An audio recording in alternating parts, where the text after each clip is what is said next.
Hello students.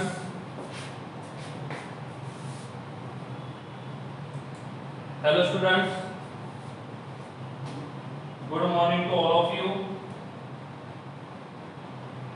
Audio is clear.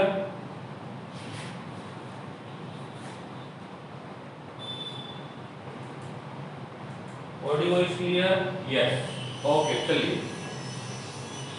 तो last topic जो हमने पढ़ा था वो कौन सा था? कोई बता सकता है? Which is last topic?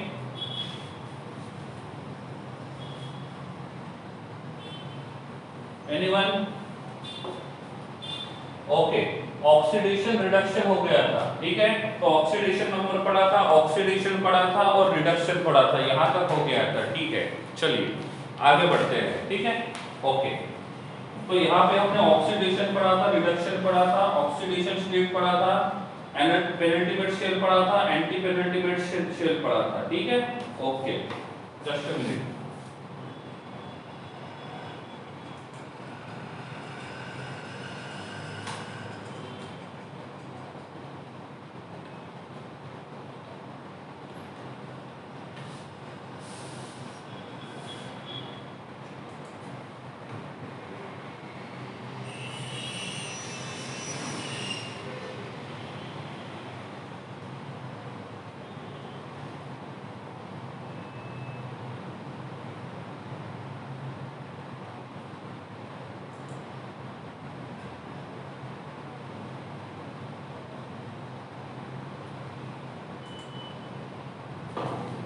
Okay, चलिए, ठीक है। ऑक्सीडेशन स्टेट हो गया था, कंबाइन। अब देखो यहां पे हमको देखना है न्यूट्रल। न्यूट्रल न्यूट्रल का मतलब होता है जिसके ऊपर कोई चार्ज नहीं रहेगा। न्यूट्रल का मतलब होता है जिसके ऊपर कोई चार्ज नहीं रहेगा, ठीक है। और ये जो न्यूट्रल होते हैं इसको हम लोग सिंपल कोई ऑक्सीडेशन नंबर जो रहेगा that oxidation number will be 0। दूसरा जो होता है वो चार्ज होते हैं, दूसरा जो होता है वो चार्ज होता है। चार्ज जो रहेगा या तो पॉजिटिव चार्ज रहेगा या तो नेगेटिव चार्ज रहेगा। तो जितने भी चार्ज स्पीशीज होते हैं उसमें या तो पॉजिटिव चार्ज रहेगा या तो नेगेटिव चार्ज रहेगा। जब हम चार्ज की बात करते हैं और जब किसी के ऊपर पॉजिटिव चार्ज होता है तो ऐसे स्पीशीज को हम कहते हैं कटायन। क्या कहते हैं? कटायन। और जिसके ऊपर नेगेटिव चार्ज होता है उसको हम बोलते हैं अनायन। तो हमारे पास एक होता है कटायन और दूसरा जो रहेगा वो रहेगा अनायन, ठीक है। अब देखो कटायन के ऊपर पॉजिटिव चार्ज है वो भी अनस्टेबल है, अनायन के ऊपर नेगेटिव चार्ज है वो भी अनस्टेबल है। तो जब भी किसी के ऊपर चार्ज आता है तो वो मॉलिक्यूल, वो आयन जो रहेगा वो अनस्टेबल होता है। तो टू बिकम अ स्टेबल, तो स्टेबल होने के लिए क्या होना चाहिए? स्टेबल होने के लिए उनके ऊपर का चार्ज 0 होना चाहिए। एग्जांपल के लिए मैं यहाँ पे यूज करता हूँ, मेरे पास Na+ है। ये जो Na+ है, क्या ये Na+ इलेक्ट्रिकली न्यूट्रल है? क्या ये Na+ इलेक्ट्रिकली न्यूट्रल है? नहीं, ये Na+ जो रहेगा वो इलेक्ट्रिकली न्यूट्रल नहीं है। ये जो Na+ रहेगा ये इलेक्ट्रिकली न्यूट्रल नहीं है, ठीक है। अब इस पॉजिटिव चार्ज को न्यूट्रलाइज करना है, इस पॉजिटिव चार्ज को न्यूट्रलाइज करना है तो मैं K+ को यूज करूं या Cl- को यूज करूं? इस पॉजिटिव चार्ज को इलेक्ट्रिकली न्यूट्रलाइज करने के लिए हम K+ को यूज करेंगे या Cl- को यूज करेंगे? हम किसको यूज करेंगे? Cl- को यूज करेंगे। अब इसके ऊपर +1 चार्ज है और इसके ऊपर -1 चार्ज है, तो अपोजिट चार्ज जो रहेंगे वो एक दूसरे के तरफ अट्रैक्ट होंगे।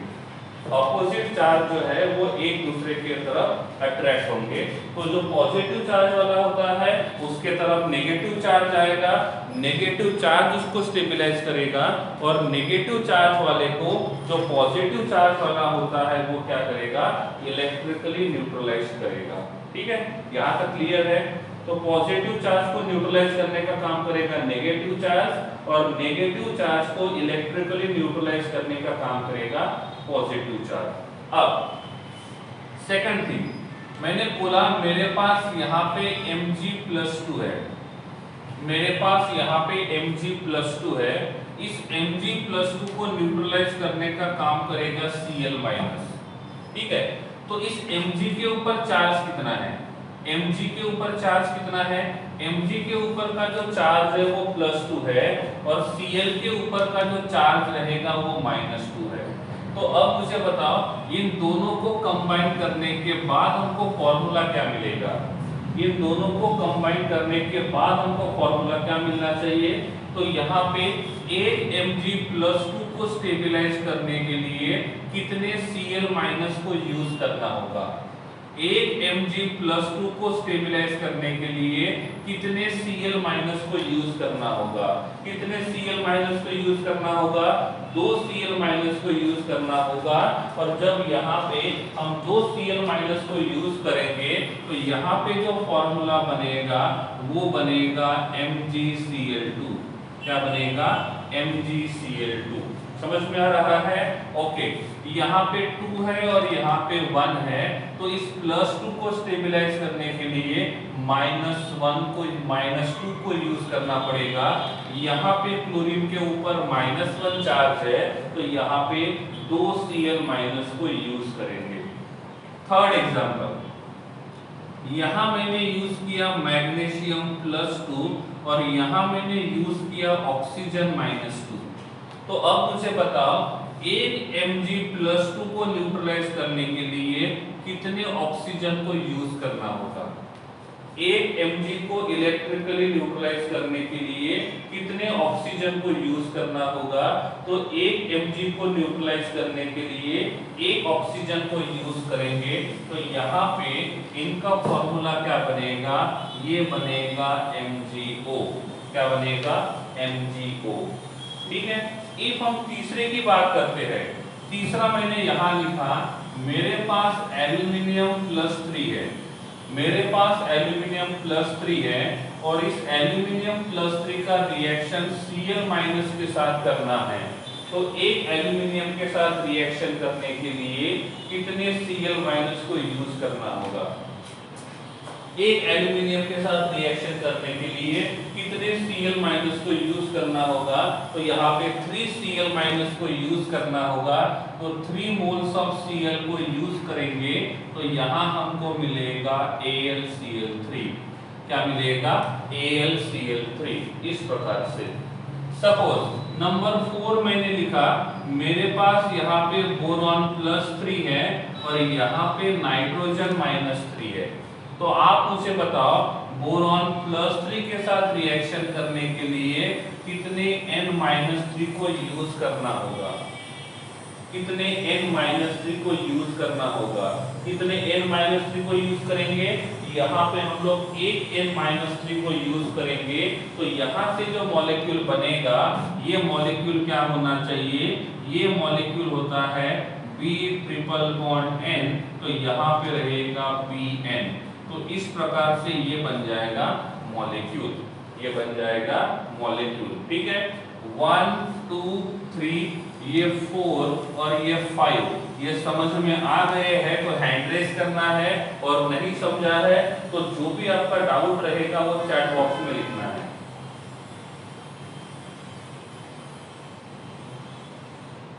जिनको समझ में आया है वो हैंड रेस करते जाएंगे, जिनको समझ में नहीं आया है वो चैट बॉक्स में लिखेंगे। ठीक है,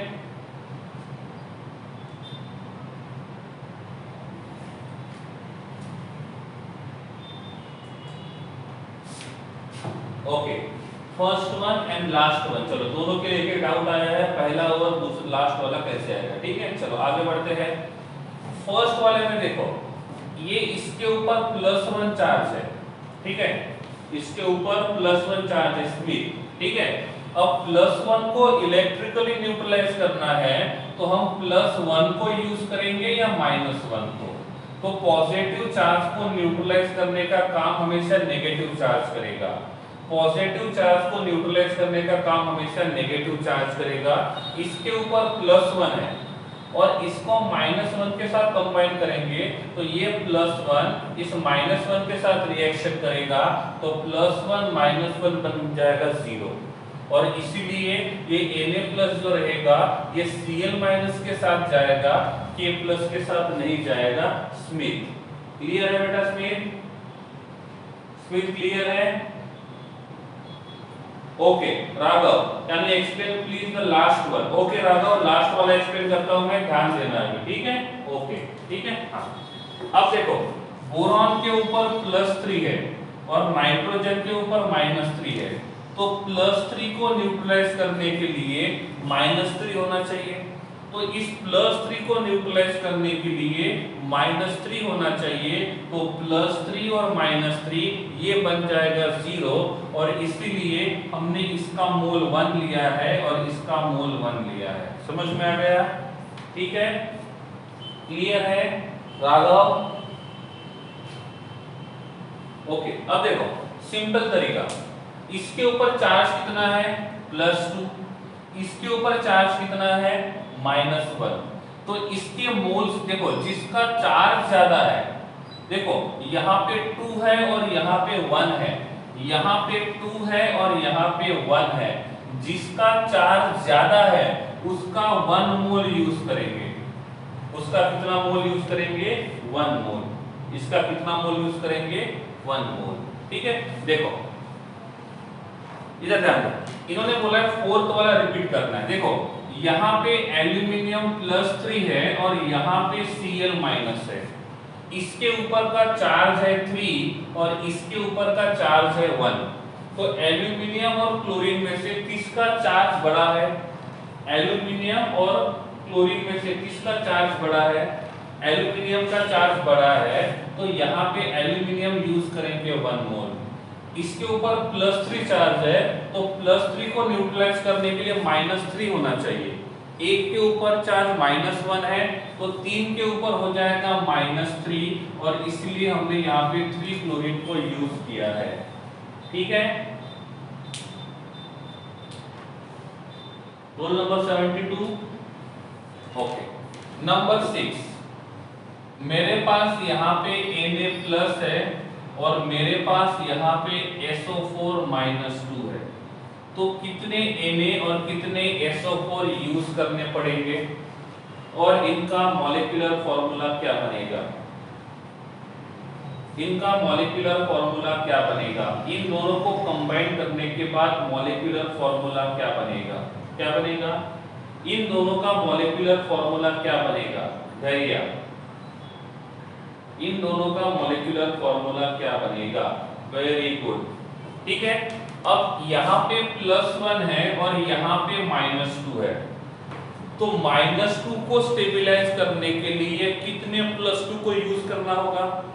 -2 को न्यूट्रलाइज करने के लिए 2 +2 को यूज करना होगा, तो यहाँ पे आएगा Na2 और यहाँ रहेगा SO4, तो इसका मॉलिक्यूलर फॉर्मूला बन जाएगा Na2SO4।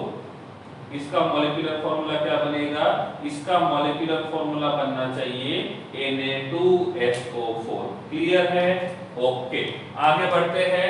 नंबर 7, यहाँ लिखा मैंने Ca+2 और यहाँ लिखा मैंने SO4-2, तो आप मुझे बताओ इसका फॉर्मूला क्या रहेगा? आप मुझे बताओ इसका फॉर्मूला क्या रहेगा? एनीवन? इसका कंप्लीट फॉर्मूला क्या होना चाहिए? वेरी गुड, सही आंसर आ रहे हैं, बहुत बढ़िया, ऐसे ही आंसर्स देते जाओ। वेरी गुड, तो इसका जो फॉर्मूला रहेगा ये बन जाएगा CaSO4। क्या बन जाएगा? CaSO4। कैल्शियम के ऊपर +2 है और SO4 के ऊपर -2 है, तो इस प्रकार से यहाँ पे हमको मिलेगा CaSO4। क्या मिलेगा? CaSO4। सपोज मैं आपको बोलता हूँ, इसमें देखो यहाँ पे Ca कितने हैं? यहाँ पे Ca कितने हैं? यहाँ पे Ca कितना है? 1। Ca कितना है? 1। यहाँ पे SO4 कितना है, SO4 कितना है 1, SO4 कितना है 1, ठीक है। सपोज मैंने पूछा इसमें सल्फर कितने हैं, इसमें सल्फर कितने हैं, इसमें सल्फर कितने हैं, तो सल्फर कितना होना चाहिए, सल्फर का क्वांटिटी 1 होना चाहिए और ऑक्सीजन का क्वांटिटी 4 होना चाहिए। समझ में आ रहा है। तो इस मॉलिक्यूलर फॉर्मूला में कैल्शियम 1 है, सल्फर 1 है और ऑक्सीजन 4 है। मैं इस मॉलिक्यूलर फॉर्मूला की बात करता हूं तो कितने Na है, how many Nas are there, how many Nas are there, तो यहाँ पे Na का क्वांटिटी 2 है, Na का क्वांटिटी 2 है। यहाँ पे सल्फर का क्वांटिटी कितना है, सल्फर का क्वांटिटी 1 है और यहाँ पे ऑक्सीजन का क्वांटिटी कितना है, तो ऑक्सीजन का क्वांटिटी 4 है। अब यहाँ पे जो नंबर है, यहाँ पे ये जो नंबर है, ये नंबर डेसिमल वाले हैं कि नॉन डेसिमल वाले हैं, यहाँ पे जो नंबर है ये डेसिमल वाले हैं कि नॉन डेसिमल वाले हैं, नॉन डेसिमल। तो आपको एक बात का ध्यान रखना है, जब भी हम ऐसा कोई मॉलिक्यूल बनाते हैं, जब भी हम ऐसा कोई मॉलिक्यूल बनाते हैं तो उस मॉलिक्यूल को बनाने के टाइम पे यहाँ पे ये जो नंबर्स होते हैं, ये नंबर्स कभी भी डेसिमल पॉइंट में नहीं होने चाहिए। क्या बोला मैंने, यहाँ पे ये जितने भी नंबर्स रहेंगे ये नंबर्स कभी भी डेसिमल पॉइंट में नहीं होने चाहिए। ये डेसिमल पॉइंट में होगा तो उसको नॉन डेसिमल में लाना पड़ेगा। इफ वो डेसिमल में होंगे तो उनको नॉन डेसिमल में लाना होगा। एग्जाम्पल के लिए मैंने बोला मेरे पास यहाँ पे एल्यूमिनियम +3 है और इसका रिएक्शन मैंने -2 के साथ किया, तो यहाँ क्या बनेगा, मेरे पास एल्यूमिनियम +3 है और एल्यूमिनियम +3 का रिएक्शन जब ऑक्सीजन -2 के साथ करेंगे तो यहाँ पे जो फॉर्मूला मिलेगा वो क्या मिलेगा, क्या होना चाहिए। चलो इधर ध्यान दो, मैं पहला वाला बता दो, बाकी बहुत सारे लोगों का आंसर तो सही है, जिनको नहीं हो रहा है जिनसे, उनके लिए मैं यहाँ पे एक बार बता रहा हूँ, बाद में आप ध्यान देना। अब मुझे बताओ, एक एल्यूमिनियम को स्टेबलाइज करने के लिए एक ऑक्सीजन सफिशिएंट है, एक एल्यूमिनियम को स्टेबलाइज करने के लिए एक ऑक्सीजन सफिशिएंट है, नो। इफ हम एक ऑक्सीजन यूज करेंगे तो ये सफिशिएंट नहीं रहेगा, तो इस एल्यूमिनियम +3 को -3 की जरूरत है, एल्यूमिनियम +3 को -3 की जरूरत है। और इफ हम एक ही ऑक्सीजन यूज करेंगे तो ये -2 देगा। जरूरत कितने की है, +3 की। एक ऑक्सीजन यूज किया तो मिला कितना, -2, ये सफिशिएंट नहीं होगा। ध्यान देना है, ये तो बहुत सिंपल टाइप के क्वेश्चंस थे, क्वेश्चंस ये वाला थोड़ा सा अच्छा है, ध्यान देना है, ठीक है। क्या हुआ, एक एल्यूमिनियम के ऊपर +3 चार्ज है, +3 को इलेक्ट्रिकली न्यूट्रलाइज करने के लिए -3 होना चाहिए। हम एक ऑक्सीजन को यूज करेंगे तो उसका चार्ज बनेगा -2, जरूरत कितना है, -3 का, तो जितने का जरूरत है उससे कम चार्ज मिला है, इसका मतलब 1 ऑक्सीजन सफिशिएंट नहीं है। सपोज हम यहाँ 2 ऑक्सीजन लगाते हैं तो क्या होगा, -4 होगा। इफ हम 2 ऑक्सीजन को यूज करेंगे तो क्या होगा, -4 चार्ज आएगा। जरूरत कितने की है, -3 की। तो हम एक ऑक्सीजन यूज करेंगे तो चलेगा, हम एक ऑक्सीजन यूज करेंगे तो चलेगा, जी नहीं, क्योंकि ये जरूरत से कम है। क्यों, क्योंकि ये जरूरत से कम है। हम 2 ऑक्सीजन यूज करेंगे तो चलेगा, हम 2 ऑक्सीजन यूज करेंगे तो चलेगा, जी नहीं, क्यों, क्योंकि ये जरूरत से ज्यादा है। हमको चार्ज जरूरत से कम भी नहीं होना चाहिए और हमको चार्ज जरूरत से ज्यादा भी नहीं लेना है। क्या बोला, चार्ज जरूरत से कम भी नहीं लेने हैं और चार्जेस जरूरत से ज्यादा भी नहीं लेने हैं। तो हम एक यूज करेंगे तो भी नहीं चलेगा, हम 2 यूज करेंगे तो भी नहीं चलेगा। सपोज मैंने बोला मैंने 1.5 ऑक्सीजन यूज किया, सपोज लेके देखते हैं। सपोज हमने 1.5 ऑक्सीजन यूज किया तो क्या होगा, एक ऑक्सीजन के ऊपर -2 चार्ज आता है तो 1.5 ऑक्सीजन के ऊपर चार्ज कितना रहेगा, एक ऑक्सीजन के ऊपर -2 चार्ज आता है तो 1.5 ऑक्सीजन पे चार्ज कितना रहेगा? 1.5 ऑक्सीजन पे चार्ज कितना रहेगा? -3। ये चल सकता है? क्या ये सफिशिएंट है? क्या ये सफिशिएंट है? क्या ये सफिशिएंट है? यस, ये सफिशिएंट है। इसका मतलब एक एल्यूमिनियम के साथ रिएक्शन करने के लिए कितने ऑक्सीजन यूज करने होंगे? 1.5 ऑक्सीजन यूज करने होंगे। पहले मैंने जो बोला है वो समझ में आ जाओ, ठीक है? जब मैंने बोला है पहले उसको समझ लो एक बार, ठीक है? ओके, तो क्या किया हमने? 1 ऑक्सीजन यूज किया तो भी पॉसिबल नहीं है, हमने 2 ऑक्सीजन यूज किए तो भी पॉसिबल नहीं है, हमने 1.5 ऑक्सीजन यूज किए तो पॉसिबल हो रहा है, पॉसिबल हो रहा है। तो यहाँ पे क्या बनेगा? एल्यूमिनियम रहेगा 1 और ऑक्सीजन रहेगा 1.5। एल्यूमिनियम रहेगा 1 और ऑक्सीजन रहेगा 1.5। लेकिन मैंने आपको बोला था क्या इनमें से सभी के सभी डेसिमल वाले हैं कि नॉन डेसिमल वाले हैं? इसमें सभी के सभी डेसिमल वाले हैं कि नॉन डेसिमल वाले हैं? इसमें सभी के सभी डेसिमल वाले हैं या नॉन डेसिमल वाले हैं?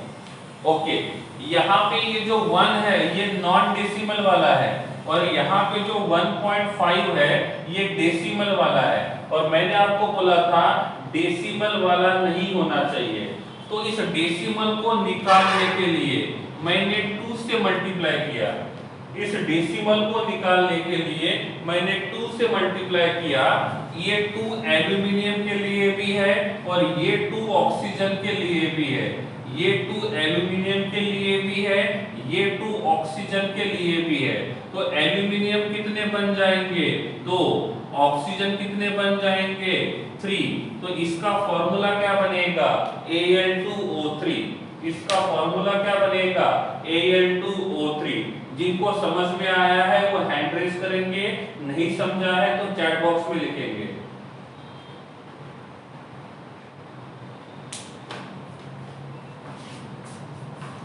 बी फ्रैंक, कुछ भी नहीं समझ में आता है तो पूछ सकते हो, ठीक है? क्योंकि यहाँ पे थोड़ी सी गलती आगे जाके आपको दिक्कत प्रोड्यूस करेगी।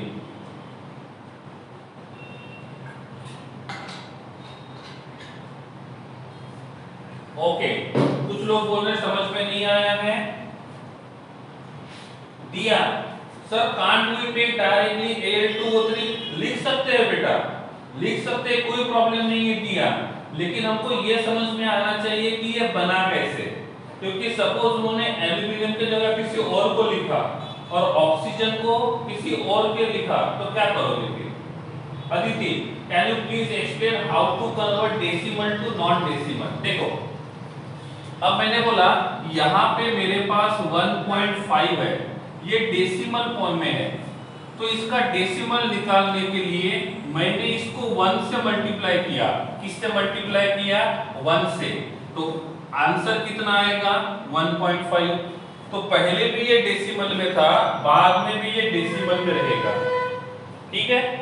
सपोज मैंने इसको 1.5 को 2 से मल्टीप्लाई किया तो आंसर कितना रहेगा? 3। तो पहले का आंसर डेसिमल पॉइंट में था, अभी जो रहेगा वो डेसिमल पॉइंट में नहीं है। तो जब भी हमको किसी का डेसिमल पॉइंट निकालना है तो किसी को हम लोग क्या करेंगे? मल्टीप्लाई करेंगे। मैंने 1 से मल्टीप्लाई करके देखा, decimal point as it is है। मैंने 2 से मल्टीप्लाई करके देखा, डेसिमल पॉइंट निकल गया। सपोज मैंने 3 से मल्टीप्लाई करके देखा, सपोज मैंने 3 से मल्टीप्लाई करके देखा तो क्या होगा? 3 से मल्टीप्लाई करेंगे तो 4.5 आएगा, तो यहाँ पे भी डेसिमल पॉइंट रहेगा, ठीक है अदिति? तो जब भी हमको डेसिमल पॉइंट को यूज करना है तो हम लोग क्या करेंगे? हम डेसिमल पॉइंट को निकालने के लिए किसी एक नंबर से मल्टीप्लाई करेंगे। Diya, but sir if we take 2 aluminium and 3 oxygen then gets directly stable. Yes, directly भी कर सकते हैं दिया, कोई प्रॉब्लम नहीं है। आपको पूरा समझ में आ गया है, आप डायरेक्टली करो, दोनों चलेंगे, डायरेक्टली भी है इनडायरेक्टली दोनों चलेंगे, कोई प्रॉब्लम नहीं है। बोथ आर करेक्ट, दोनों सही है। डिपेंड करता है कि आपके ओल्ड वाले कंसेप्ट कितने स्ट्रांग है। इफ आपका बेसिक ज्यादा स्ट्रांग है तो आप डायरेक्टली कर सकते हो, अदरवाइज ये सिंपल मेथड यहाँ पे यूज करना है। यहाँ पे हमने यूज किया है एल्यूमिनियम +3, यहाँ यूज किया है ऑक्सीजन -2। कुछ लोगों ने रिपीट करने के लिए बोला है। दोनों डेसिमल वाले हो तो ऐसा ऐसा नंबर यूज करो जिससे दोनों का डेसिमल पॉइंट निकल जाए, ठीक है। हाँ ओके, एल्यूमिनियम के ऊपर +3 है, एक एल्यूमिनियम को स्टेबलाइज करने के लिए -3 होना चाहिए, एक ऑक्सीजन के ऊपर -2 है, जरूरत है -3 का। हम एक ऑक्सीजन को यूज करेंगे तो -2 देगा, जितने की हमको रिक्वायरमेंट है उससे कम है। इफ हम 2 ऑक्सीजन यूज करेंगे तो हमको मिलेगा -4, जितने की हमको रिक्वायरमेंट है उससे ज्यादा है। तो 1 ऑक्सीजन भी नहीं होना चाहिए, 2 ऑक्सीजन भी नहीं होने चाहिए। लेकिन सपोज मैं 1.5 ऑक्सीजन यूज करता हूं तो चार्ज बन जाएगा -3, चार्ज बन जाएगा -3, और ये -3 जो रहेगा वो क्या करेगा, इस +3 को स्टेबलाइज करेगा। तो ऑक्सीजन यूज करेंगे 1.5, तो एल्यूमिनियम होना चाहिए 1, ऑक्सीजन होना चाहिए 1.5।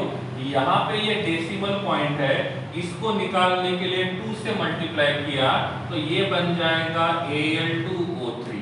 आप लोगों ने 9th या 10th में पढ़ा होगा और इसलिए आपके मुंह में डायरेक्टली आंसर आ गया Al2O3। लेकिन जब यहाँ पे नए एटम्स होंगे, नए चार्ज पार्टिकल होंगे तो दिक्कत होगी। ये Al2O3 पहले से पता था इसलिए कोई दिक्कत नहीं आई। सपोज यहाँ पे ऐसे एग्जांपल लेते हैं जो हमको नहीं पता तो क्या करोगे फिर, और इसीलिए ये बेसिक जो रहेगा वो पता होना चाहिए कि कन्वर्ट किस प्रकार से करते हैं। एग्जांपल के लिए मैंने बोला मेरे पास यहाँ पे प्रेजेंट है Mg+2, मेरे पास यहाँ पे प्रेजेंट है Mg+2, और यहाँ पे मेरे पास प्रेजेंट है PO4-3। तो इससे बनने वाला मॉलिक्यूल क्या होगा, इन दोनों को कंबाइन करने के बाद जो मॉलिक्यूल बनेगा उस मॉलिक्यूल का फॉर्मूला क्या होगा।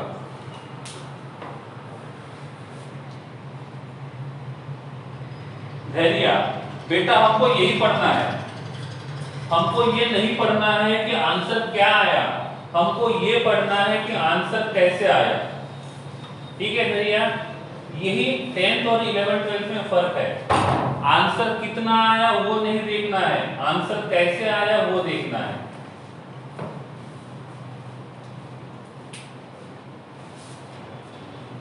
ओके चलिए इसको सॉल्व कीजिए। 20 सेकंड दिए मैंने आपको और सॉल्व करने के लिए, विद इन 20 सेकंड इसका आंसर मिल जाना चाहिए। Mg के ऊपर +2 है और PO4 के ऊपर -3 है।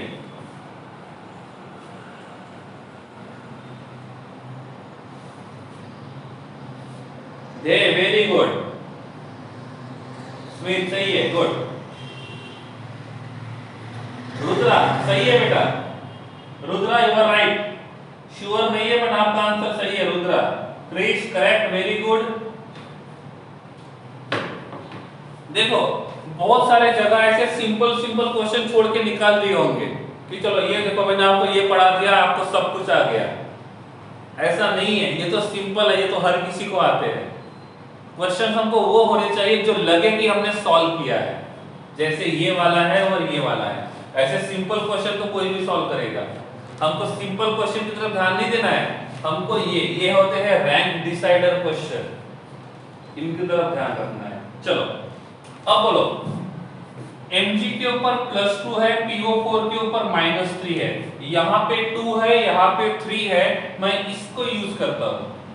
मैंने इसका 1 मोल यूज किया, इसका 1 मोल यूज किया, इसका 1 क्वांटिटी यूज किया, तो इसके ऊपर चार्ज -3 है। इस -3 को न्यूट्रलाइज करने के लिए कितना होना चाहिए, इस -3 को न्यूट्रलाइज करने के लिए कितना होना चाहिए, +3 होना चाहिए। तो PO4 को जरूरत है +3 की, PO4 को जरूरत है +3 की, ध्यान देना है, ठीक है। अब सपोज मैंने एक Mg+2 यूज किया, सपोज मैंने एक Mg+2 यूज किया तो कितना चार्ज हो जाएगा, +2। क्या ये +2 सफिशिएंट है? क्या ये +2 सफिशिएंट है? क्या ये +2 सफिशिएंट है इसको स्टेबलाइज करने के लिए? जी नहीं, इसका मतलब ये पॉसिबल नहीं है। ठीक है, सपोज मैंने यहां पे लिखा, मैंने 2 मोल्स यूज किए Mg+2 के, एक Mg के ऊपर +2 है तो 2 के ऊपर चार्ज रहेगा +4। क्या +4 सफिशिएंट है?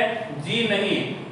मोल को भूल जाओ, क्वांटिटी को याद रखो। अक्षर मोल बाय मिस्टेक निकल गया, वो बाद में देखेंगे। ठीक है, यहाँ पे इसका एक यूज किया पार्टिकल तो +2 होगा, 2 यूज किए तो +4 होगा।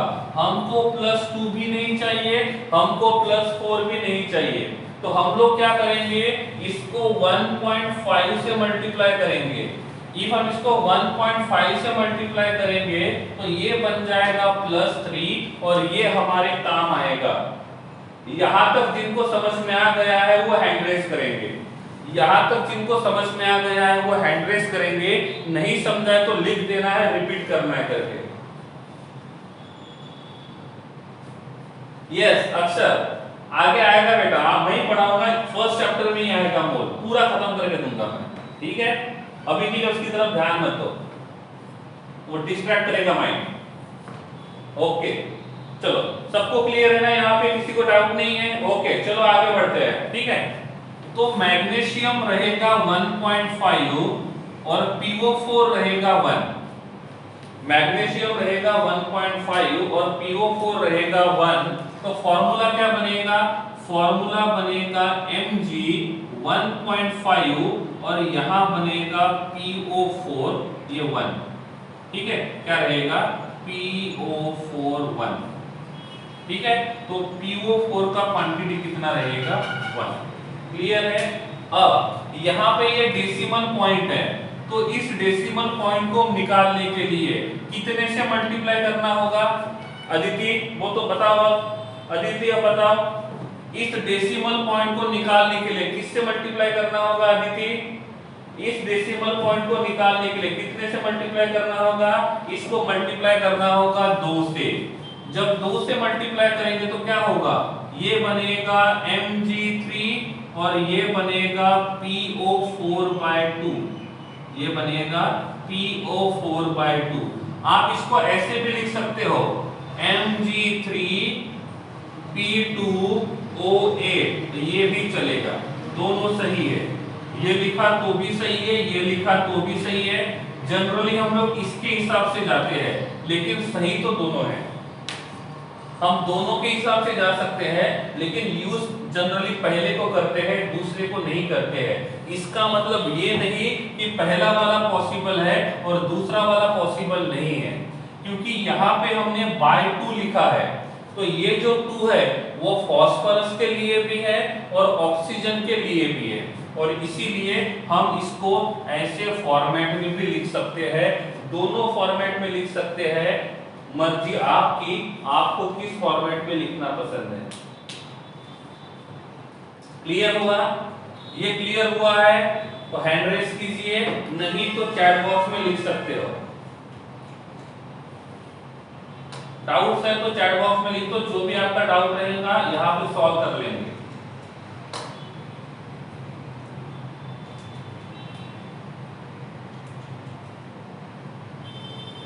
ओके, नो डाउट्स, कोई बात नहीं।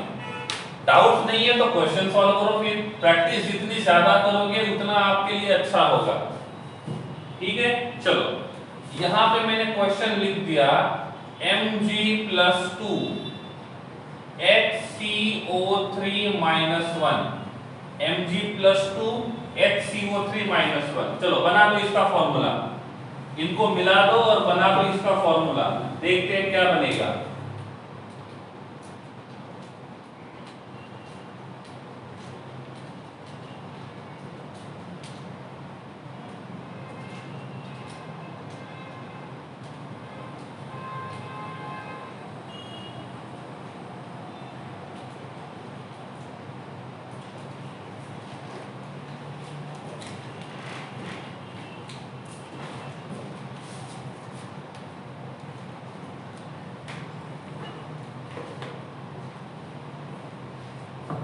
धैर्य सही है बेटा, सही है।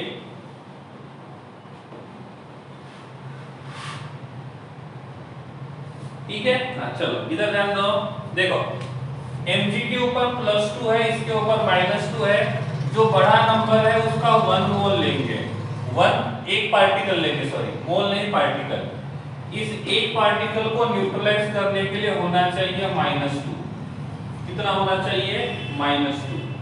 इस -2 जो है, इफ हमने 1 मोल ऑफ HCO3 लिया, 1 मोल ऑफ HCO3 लिया, तो यहाँ पे चार्ज आएगा -1, ये नहीं चलेगा। हमने इसके 2 मोल्स लिए तो चार्ज आएगा -2। इसका मतलब HCO3 का क्वांटिटी कितना होना चाहिए? 2 होना चाहिए। HCO3 का क्वांटिटी कितना होना चाहिए? 2 होना चाहिए। इफ ऐसा होता है तो यहाँ पे क्या मिलेगा?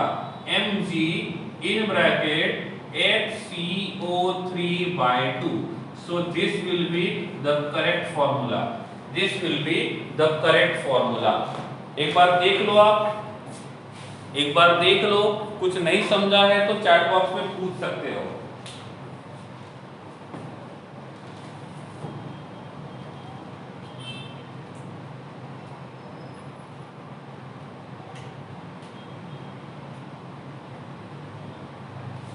चलो कोई डाउट नहीं है, दैट्स गुड। आगे बढ़ते हैं। नंबर ये 7 था, इसको 8 बोलता हूं, जिसको 9। यहां मैंने यूज किया एल्यूमिनियम, और एल्यूमिनियम के ऊपर चार्ज है +3। एल्यूमिनियम के ऊपर चार्ज है +3, और यहाँ पे CO3 के ऊपर चार्ज है -2। हो जाओ शुरू, हो जाओ। सौमिल बेटा नेक्स्ट वाला एग्जांपल एक्सप्लेन करूंगा, एक बार पढ़ देख लेना, और वहां पे भी क्लियर नहीं होता तो पूछ लेना, ठीक है सौमिल? ये वाला एग्जांपल एक्सप्लेन करूंगा, तब देखना, नहीं समझ में आएगा तो पूछना। अक्षर पुजारा, इसका नाम क्या होगा? नाम तो बाद में सिखा दूंगा मैं, आप टेंशन मत लो, नाम बाद में सिखा दूंगा मैं, ठीक है? अभी सिंपल जाते हैं, एकदम बहुत सिंपल जाते हैं, ठीक है? एकदम हेवी नहीं करेंगे, अभी बहुत सिंपल लेवल से जाते हैं। ट्राई करते हैं सिंपल लेवल से पढ़ना।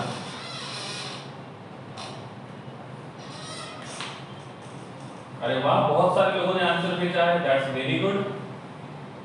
Okay, it's really great. Okay चलो आगे बढ़ते हैं। अब देखो एल्यूमिनियम के ऊपर 3 है और CO3 के ऊपर 2 है, तो जिसका नंबर ज्यादा है उसका 1 मोल यूज, एक क्वांटिटी यूज करेंगे, एक पार्टिकल यूज करेंगे। अब इस +3 को स्टेबलाइज करने के लिए कितना होना चाहिए? -3 होना चाहिए। +3 को स्टेबलाइज करने के लिए -3 होना चाहिए। हमने इसका 1 मोल यूज किया तो -2 आएगा। हमने 2 मोल्स को यूज किया तो -4 आएगा। -2 भी नहीं चाहिए, -4 भी नहीं चाहिए, तो फिर क्या करेंगे? हम 1.5 से मल्टीप्लाई करेंगे तो ये -3 बनेगा। इसका मतलब 1 मोल ऑफ एल्यूमिनियम के साथ रिएक्शन करने के लिए इसका 1.5 मोल होना चाहिए, 1.5 पार्टिकल्स होने चाहिए, ठीक है? ओके, याद क्लियर है? अब क्या करेंगे? ये बन जाएगा Al, यहां बनेगा CO3/1.5, तो Al रहेगा 1 और CO3 रहेगा 1.5। लेकिन यहाँ पे जो है ये डेसिमल में है, हमको नॉन डेसिमल चाहिए, तो डेसिमल को नॉन डेसिमल करने के लिए कौन से नंबर से मल्टीप्लाई करेंगे? सौमिल बेटा इस डेसिमल पॉइंट को निकालने के लिए कौन से नंबर से मल्टीप्लाई करेंगे? सौमिल वेरी गुड, तो इसको हम लोग मल्टीप्लाई करेंगे 2 नंबर से। जैसे 2 नंबर से मल्टीप्लाई करेंगे तो एल्यूमिनियम बन जाएगा 2 और CO3 जो रहेगा ये बन जाएगा 3, तो इसका मॉलिक्यूलर फॉर्मूला रहेगा Al2CO3/3, ठीक है? तो इस प्रकार से ये बन जाएगा इसका फॉर्मूला। जिनका ये वाला सही है वो हैंड रेस करेंगे, और जिनका गलत है वो चैट बॉक्स में लिखेंगे कि उन्होंने गलती कहां पे की है।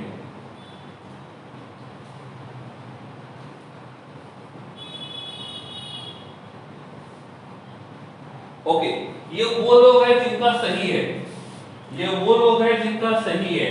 अब वो हैंड रेस करेंगे, अब वो हैंड रेस करेंगे जिनका गलत हुआ है, अब वो हैंड रेस करेंगे जिनका गलत हुआ है। अपनी गलती किसी को बताने में कोई प्रॉब्लम नहीं होना चाहिए, क्योंकि आप अपनी गलती बताओगे तो ही हम उस गलती को ठीक कर पाएंगे।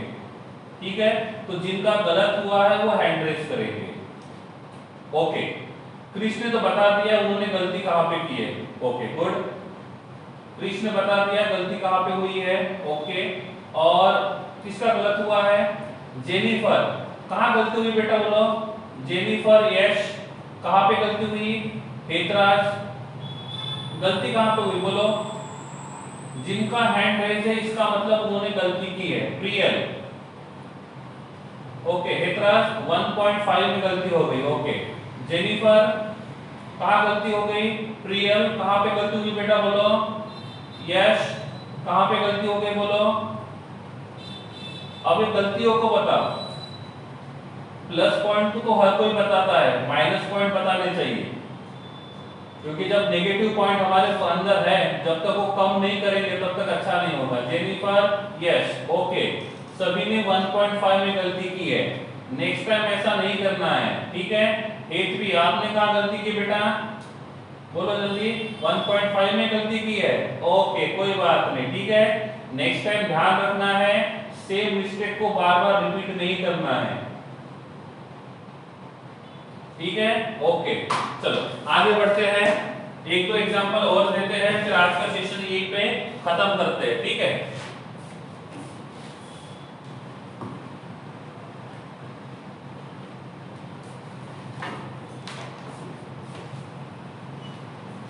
Number 10, Na plus PO4 minus 3। चलो बोलो, Na प्लस PO4 माइनस 3।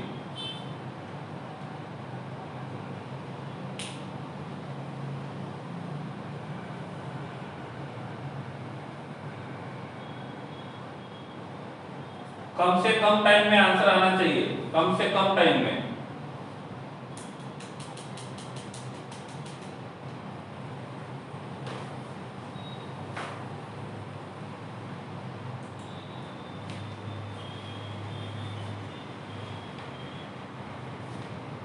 ठीक है, तो इसका फॉर्मूला क्या होगा? इसका फॉर्मूला होगा Na3PO4।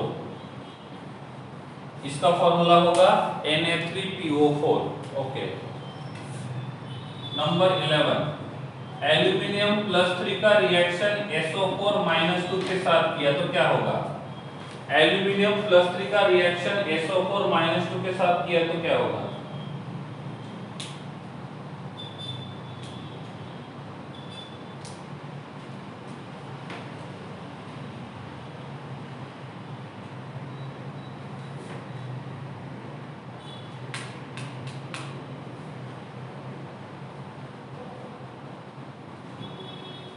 वेरी गुड, इसका आंसर आना चाहिए Al2SO4/3। इसका आंसर होना चाहिए Al2SO4/3। ओके, चलो नंबर 12, यहां यूज किया कैल्शियम +2 और यहां पे यूज किया नाइट्रोजन -3, हो जाएगी शुरू। Calcium +2 nitrogen -3।